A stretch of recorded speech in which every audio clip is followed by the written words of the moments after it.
Oke, beberapa hari terakhir gue udah update MacBook Pro M3 Pro gue ini ke macOS Sequoia.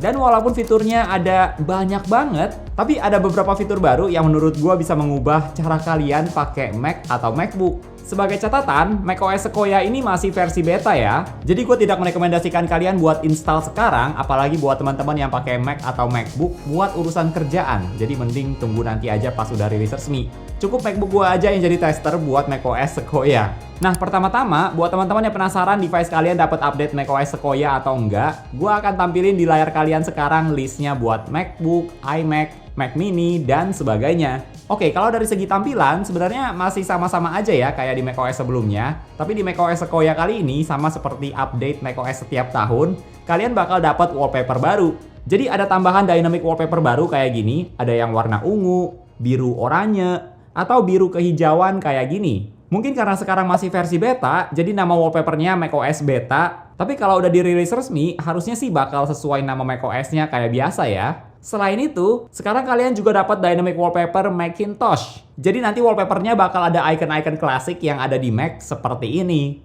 Seru juga sih, nanti wallpapernya bisa ganti-ganti tergantung kombinasi dark mode atau light mode, dan beberapa pilihan warna. Oh ya, dua wallpaper baru ini juga bisa kalian jadiin sebagai screensaver. Jadi pas lagi lock screen, nanti tampilannya bakal seperti ini. Nah, untuk di bagian produktivitas, buat teman-teman yang selama ini pakai aplikasi magnet atau rectangle, buat atur window aplikasinya supaya tetap rapi kayak gini, sekarang di macOS Sequoia, teman-teman bisa dibilang udah nggak perlu dua aplikasi tadi atau aplikasi semacamnya. Karena sekarang udah ada window tiling, di mana kalian bisa langsung drag window aplikasinya ke kiri atau kanan di sekitar area tengah, buat bikin dua windows besar kiri kanan seperti ini. Atau drag ke area pojok layar biar windownya jadi lebih kecil kayak gini. Kalau teman-teman tekan tombol option sambil drag windownya, nanti bakal ada preview kalian bisa atur windownya kayak gimana. Nah, dari yang gue coba, fitur window tiling atau window snapping bawaan dari macOS Sequoia tuh walaupun gampang, nggak perlu aplikasi apapun, tinggal di drag aja. Tapi opsi penempatan Windowsnya nggak selengkap kayak aplikasi magnet sih. Kalau mau lihat pilihannya ada apa aja, kalian bisa arahin kursor mouse ke tombol warna hijau di pojok kiri atas window aplikasi. Terus kalau lagi buka beberapa aplikasi, nanti window aplikasinya bisa langsung diatur otomatis kayak gini. Sedangkan di magnet, walaupun nggak ada opsi buat otomatis langsung diaturin kayak tadi, tapi pilihan layout dan ukuran windownya lebih banyak dari yang ada di macOS Sequoia. Jadi kalau menurut teman-teman layout bawaan dari macOS Sequoia udah cukup buat keperluan kalian, berarti kalian nggak perlu install aplikasi third party lagi. Masih ada satu lagi di bagian produktivitas. Sekarang kalau kalian lagi meeting online pakai FaceTime atau Zoom, di macOS Sequoia udah ada fitur Presenter View. Jadi pas kalian mau share screen, nanti bakal ada previewnya dulu. Mau share window itu aja, atau khusus semua window dari aplikasi yang sama juga bisa. Jadi nggak ada lagi tuh, pas lagi share screen nanti bocor kelihatan aplikasi lain yang nggak mau kalian share, karena kalian bisa atur supaya share window aplikasi yang kalian pilih aja. Next kita lanjut lagi ke fitur baru di bagian Continuity. Sekarang di macOS Sequoia ada aplikasi khusus namanya iPhone Mirroring, di mana teman-teman bisa lihat apa yang ada di iPhone kalian dari Mac atau MacBook, dan nggak cuma buat dilihat aja, tapi kalian juga bisa pakai iPhone-nya dari MacBook.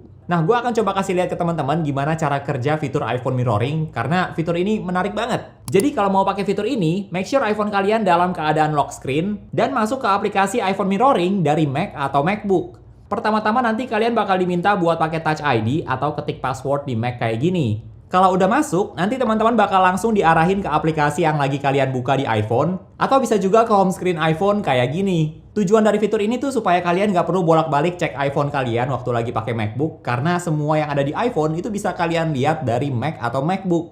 Nanti selama pakai fitur ini, iPhone kalian bakal ada tulisannya iPhone in use. Dan iPhone-nya jangan kalian unlock, karena kalau di-unlock, nanti kalian akan perlu reconnect ke MacBook lagi.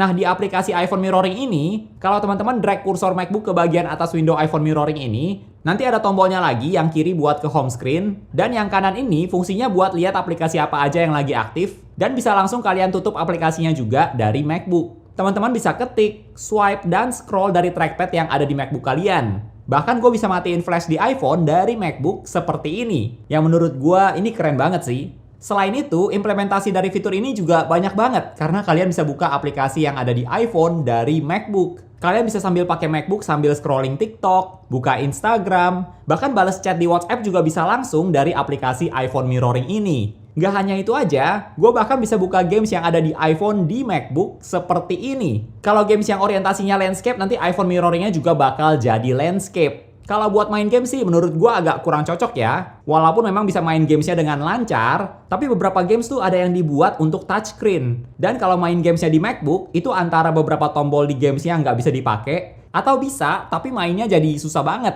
Dari yang gue coba, fitur iPhone mirroring ini sih bener-bener seamless dan cepet banget.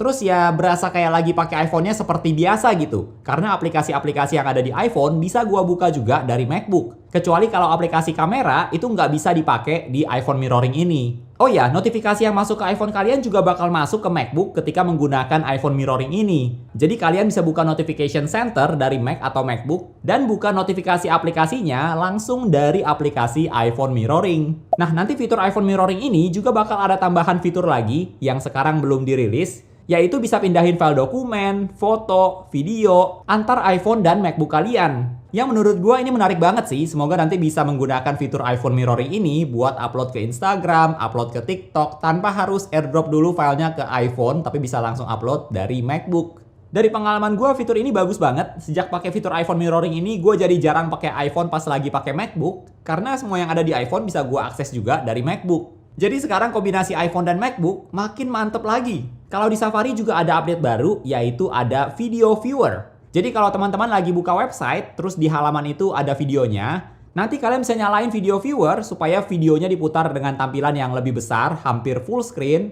dan bisa picture in picture juga seperti ini. Sebenarnya masih ada update lainnya dengan fitur-fitur yang mirip seperti di iOS 18. Contohnya fitur buat hitung atau highlight text di Apple Notes. Terus kalkulator di macOS juga udah diupdate, jadi mirip kayak kalkulator di iPhone. Bisa buat konversi berbagai satuan, dan sebagainya. Terus ada aplikasi khusus buat password yang juga bakal sync sama semua informasi password yang ada di device Apple kalian. Lalu kalau soal gaming, nanti bakal ada lebih banyak games yang masuk ke App Store. Dan tentu saja ada Apple Intelligence yang juga nanti bakal ada di Mac atau MacBook kalian dengan berbagai fitur tambahan lagi. Tapi kali ini gue nggak akan bahas lebih lanjut soal fitur-fitur yang sama kayak di iOS 18. Kalau teman-teman mau tahu lebih lanjut, kalian tinggal tonton aja video yang iOS 18, soalnya sama aja. Cuma bedanya yang ini versi buat macOS. So, itu dia berbagai fitur baru yang ada di macOS Sequoia. Fitur perintilannya ada banyak sih, tapi fitur besarnya menurut gua ada di window tiling tadi dan fitur continuity. Terutama continuity yang iPhone mirroring sih, karena sekarang kalau iPhone-nya lagi dicas, gue tetap bisa tahu notif apa yang masuk ke iPhone,